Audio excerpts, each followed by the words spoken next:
உலக அரசியல் சில நேரங்கள்ல ரொம்ப குழப்பமா இருக்கும் இல்லையா? ஆனா சொல்லப்போனா அது நம்ம தெருவுல நடக்கிற ஒரு சின்ன சண்டை மாதிரி தான். ரெண்டு வீட்டுக்காரங்க ஆரம்பிக்கிற வாக்குவாதம் கொஞ்சம் கொஞ்சமா பெருசாகி கடைசியில தெருவையே ரெண்டா பிரிச்சிடும். இன்னைக்கு உலகத்தோட நிலவரமும் கிட்டத்தட்ட அதே கதை தான். ஆமாங்க. நாம இன்னைக்கு கேட்க போற முக்கியமான கேள்வி இதுதான். இதுல 3 முக்கிய ஆட்டக்காரர்கள் இருக்காங்க. அமெரிக்கா, ரஷ்யா, அப்புறம் வெனிசுவேலா. இவங்களுக்கு நடுவுல இருக்கிற இந்த மோதல் ஒரு பெரிய நெருப்புக்கான சின்ன பொறியா மாறுமா? வாங்க, இத பத்தி கொஞ்சம் விரிவாவே பாப்போம். சரி, முதல்லேந்து ஆரம்பிப்போம். இந்த எல்லா பிரச்சனைக்கும் மையமா இருக்கிற வெனிசுவேலா மேல அமெரிக்கா ஏன் இவ்வளவு கவனம் செலுத்துது? அவங்க சொல்ற அதிகாரப்பூர்வமான காரணம் என்னன்னு முதல்ல பார்க்கலாம். அமெரிக்காவை பொறுத்த வரைக்கும் வெனிசுவேலா ஒரு போதைப் பொருள் அரசு. அப்படின்னா என்னன்னு கேக்குறீங்களா? ஒரு நாட்டோட அரசாங்கமே போதைப் பொருள் கடத்தல்ல ஈடுபடுறது, இதுதான் வெனிசுவேலா மேல நடவடிக்கை எடுக்க அவங்க சொல்ற முதல் மற்றும் முக்கியமான காரணம். இதுலதான் சூரியன்களின் கார்டெல் அப்படிங்கிற ஒரு குரூப் உள்ள வராங்க. வெனிசுலா அரசாங்கத்திலயும் ராணுவத்திலயும் பெரிய பதவிகள்ல இருக்கிறவங்களே கொலம்பியாவில இருந்து வர கொக்கைன அமெரிக்காவுக்கும் ஐரோப்பாவுக்கும் கடத்துறாங்கன்னு ஒரு பயங்கரமான குற்றச்சாட்டு இருக்கு. இந்த குற்றச்சாட்டு எவ்வளவு சீரியஸ்னா இந்த நம்பரை பாருங்க. $15 மில்லியன். வெனிசுவேலா அதிபர் நிக்கோலஸ் மதுரோ மேல போதைப்பொருள் பயங்கரவாதம்னு குற்றம் சாட்டி அவரை பிடிக்க தகவல் சொல்றவங்களுக்கு அமெரிக்கா அறிவிச்சிருக்கிற பரிசு தொகை இது. ஆனா எல்லா கதைக்கும் ரெண்டு பக்கம் இருக்கும் இல்லையா? இங்கேயும் அப்படிதான். அமெரிக்கா சொல்றது இது போதைப் பொருளுக்கு எதிரான யுத்தம்னு. ஆனா இந்த ஆதாரம் என்ன சொல்லுதுன்னா, இதெல்லாம் ஒரு சாக்குப்போக்கு. உண்மையான நோக்கம் அமெரிக்காவை எதிர்க்கிற சோஷலிஸ்ட் அதிபர் மதுரோவை ஆட்சியிலிருந்து தூக்குறதுதான்னு ஒரு வாதம் இருக்கு. சரி, ஒரு நிமிஷம் யோசிப்போம். அமெரிக்கா ஏன் வெனிசுலா மேல இவ்ளோ கோவமா இருக்கு? அதுக்கு காரணம் அவங்க நாட்டுக்குள்ளேயே ஒரு பெரிய பூகம்பம் மாதிரி ஒரு பிரச்சனை இருக்கு. ஒரு பயங்கரமான போதைப்பொருள் நெருக்கடி அமெரிக்காவே ஆட்டி படைச்சிட்டு இருக்கு. ஃபென்டானில். இந்த ஒரு வார்த்தை போதும் அமெரிக்க இளைஞர்களோட வாழ்க்கையை அது எப்படி சிதைக்குதுன்னு சொல்ல. ஹெரோயினை விட 50 மடங்கு வீரியம் அதிகம்னா பாத்துக்கோங்களேன். ரொம்ப மலிவா கிடைக்கிறதால லட்சக்கணக்கான உயிர்களே இது காவாங்கிட்டு இருக்கு. அதுவே மோசம்னா இத கேட்டா இன்னும் அதிர்ச்சியா இருக்கும். சோம்பி மருந்துன்னு சொல்லப்படுற சைலாசின். இந்த ஆதாரத்துல சொல்ற மாதிரி பிலடெல்பியா, சான் பிரான்சிஸ்கோ நகரங்களோட தெருக்கள்ல மனுஷங்க சுயநினைவே இல்லாம சோம்பிகள் மாதிரி நிக்கறாங்க. நினைச்சு பார்க்கவே பயங்கரமா இருக்கு. இந்த வார்த்தைகள்ல எவ்வளவு வலி இருக்கு பாத்தீங்களா?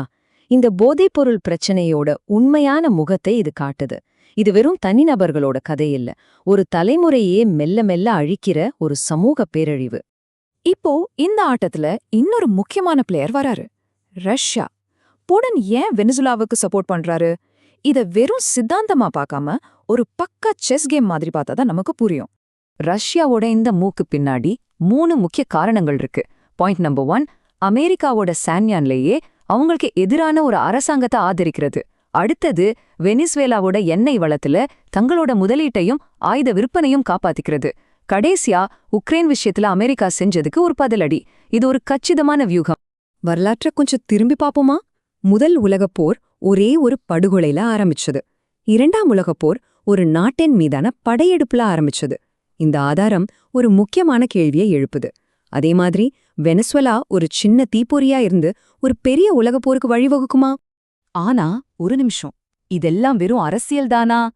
இந்த நாடுகள் மோதுறதுக்கு பின்னாடி நாம பார்க்காத வேற ஏதாச்சும் ஒரு பெரிய சக்தி இருக்கா? இந்த ஆதாரம் வெறும் அரசியல் விளக்கங்களுக்கு அப்பாற்பட்டு இந்த நிகழ்வுகளை ஒரு ஆழமான தீர்க்கதர்சன கண்ணோட்டத்துல பார்க்க வைக்குது.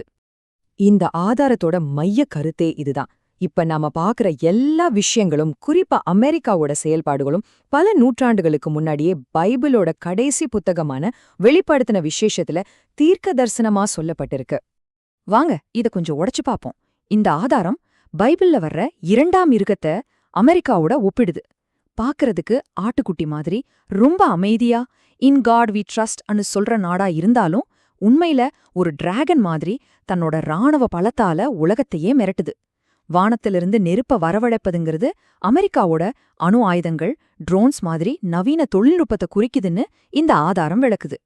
இதுல இன்னொரு முக்கியமான வார்த்தை வருது, மகாபாபிலோன். இது ஒரு ஊரோட பேரல்ல, இது உலகத்தையே கட்டுப்படுத்துற ஒரு உலகளாவிய வர்த்தக கலாச்சார அமைப்பு. இந்த ஆதாரத்தின்படி இந்த அமைப்புக்கு அமெரிக்கா தான் இராணுவ ரீதியாகவும் பொருளாதார ரீதியாகவும் பாதுகாப்பு கொடுக்குது. அந்த பாபிலோனோட அழிவு ரொம்ப திடீர்னு யாருமே எதிர்பார்க்காத நேரத்துல நடக்கும்னு பைபிள் சொல்லுது. ஒரே மணி நேரத்தில் நெருப்பால் எரிக்கப்படுவாள்.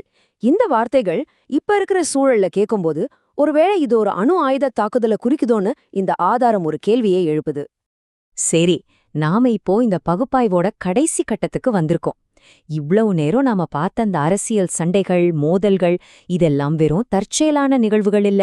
இது எல்லாத்துக்கு பின்னாடி ஒரு தெய்வீக திட்டம் இருக்குங்கிறதா இந்த ஆதாரத்தோட இறுதி பார்வை. அப்படின்னா இந்த உலக சதுரங்க ஆட்டத்துல உண்மையான ஆட்டக்காரர் யாரு? இந்த ஆதாரத்தின்படி அது கடவுள்தான். உலக தலைவர்களும் நாடுகளும் ஒரு பெரிய தெய்வீக திட்டத்தை நிறைவேத்துறதுக்கான காய்கள்தான்னு சொல்லுது. ஒரு கேள்வி எழலாம் இல்லையா? இவ்ளோ ஆயுதங்கள், இவ்ளோ கோபம் இருந்தோம், ஏன் இன்னும் ஒரு பெரிய உலக அழிவு வரல? அதுக்கு இந்த ஆதாரம் ஒரு அழகான உருவகத்தை கொடுக்குது. கடவுளோட கிருபைங்கிற ஒரு அணைக்கட்டு தான் அந்த பேரழிவை தடுத்து நிறுத்திட்டு இருக்குதாம். ஆஹா, நாம பாக்குற இந்த உலக நிகழ்வுகள் எல்லாமே ஒரு பெரிய தெய்வீக ஆட்டத்தோட ஒரு பகுதின்னு இந்த ஆதாரம் சொல்லுது. அப்படி பார்த்தா கடைசியா ஒரு கேள்வி நம்ம முன்னாடி நிக்கிது.